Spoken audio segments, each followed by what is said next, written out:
Hi everybody, it's Dr. John Hayes. Welcome back to Beating Neuropathy and Chronic Pain on 95.9 WATD. What I'm going to do next is to answer some of the questions that we received after our initial show. And again, as we said before, but I'll repeat it again, if you do have questions, it's real important that you get them to us. We want to hear from you. This show, as we said, is about you and your family. And the best way to get in touch with us is by email. It's at neuropathydoctor@gmail.com. Also, don't be afraid to go to our website. In fact, please do go to our website, neuropathydr.com. Subscribe to our weekly Sunday night email magazine called Beating Neuropathy and Chronic Pain. And that, again, is free of charge to yourself and even your doctor. We have many, many healthcare professionals that subscribe to our Beating Neuropathy e-zine around the world. So with that said, I want to handle some of the questions that were received last week. The first question comes from Chelsea in Duxbury, Massachusetts.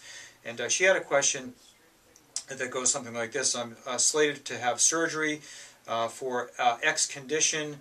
Now, after listening to your show, I wonder if there may not be some alternatives that may allow me to defer my surgery or maybe even eliminate it. How do I find out?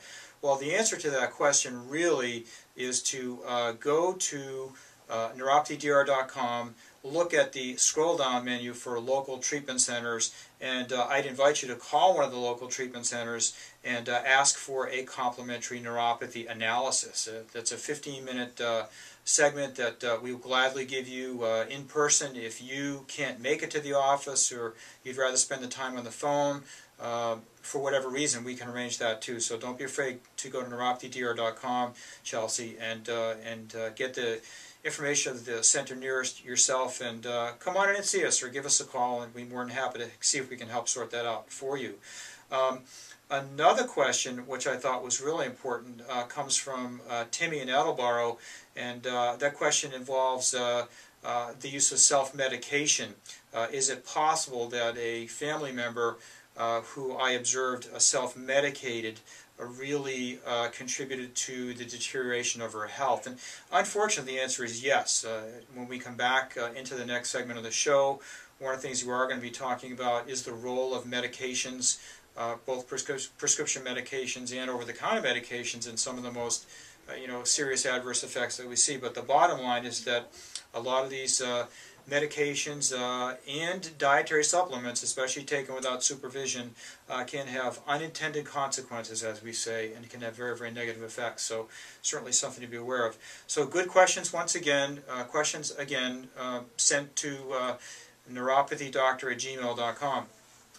Okay, well, let's move on a little bit and talk a little bit more about what we started to at the top of the segment today, and that is the causes of neuropathy. We spoke briefly about compression disorders that we see in chronic pain, but one of the things that I do want to mention is that unfortunately some of the medications that we take on quite a large basis in our society for two different conditions, one of course heart disease and related conditions, vascular disease, diseases of the cardiovascular system, can have very profound effects and can in fact aggravate or cause peripheral neuropathy, as far as we know.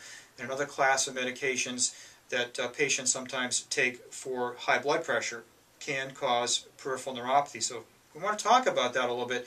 Not to point fingers, but basically for purposes of education, you should be aware of these, and on your next visit to your healthcare provider or your neuropathy DR clinician, these are questions that you need to ask. It's also the reason that we say that when you are having chronic pain issues, that all your healthcare providers, us included, know the medications and the dietary supplements that you're on. Unless we know that, there's really no good way that we can help you, to the fullest extent. So, with that said, one of the well-known facts is that the group of medications called statin medications, those are the sometimes called or were once upon a time called the cholesterol-lowering medications, can have an impact on neuropathy.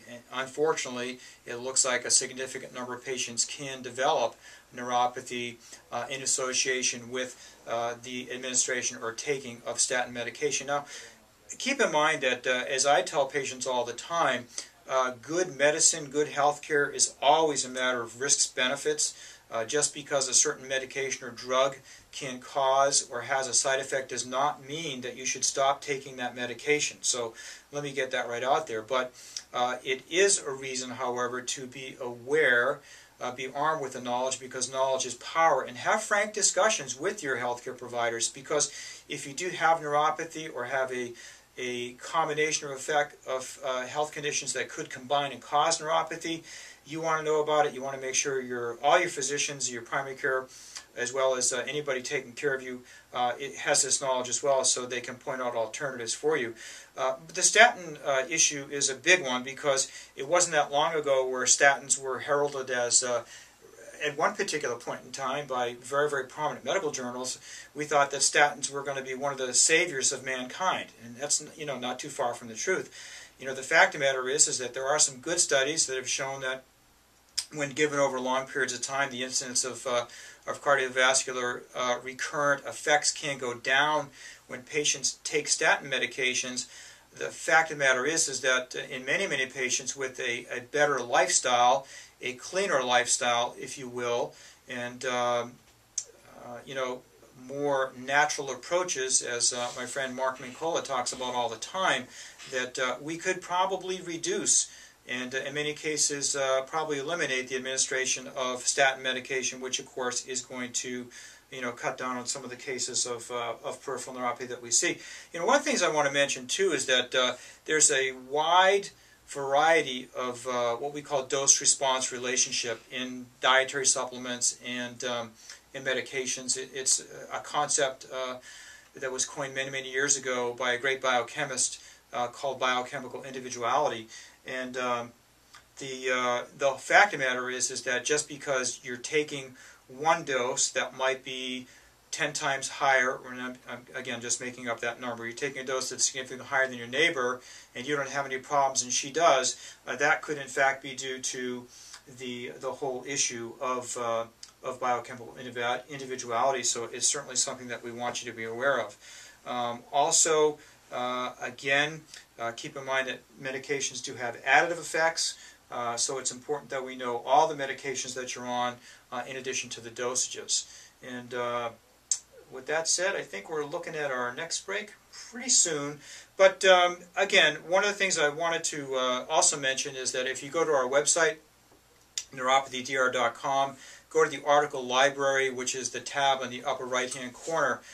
You can pull down articles that we have published on statin and statin neuropathy. So once again, that's one class of medication that has a profound effect on health overall. It can certainly have a bearing on chronic pain, which is why we're talking about it tonight. And when we do come back from the break, we're going to talk a little bit more about medications and their impact on chronic pain.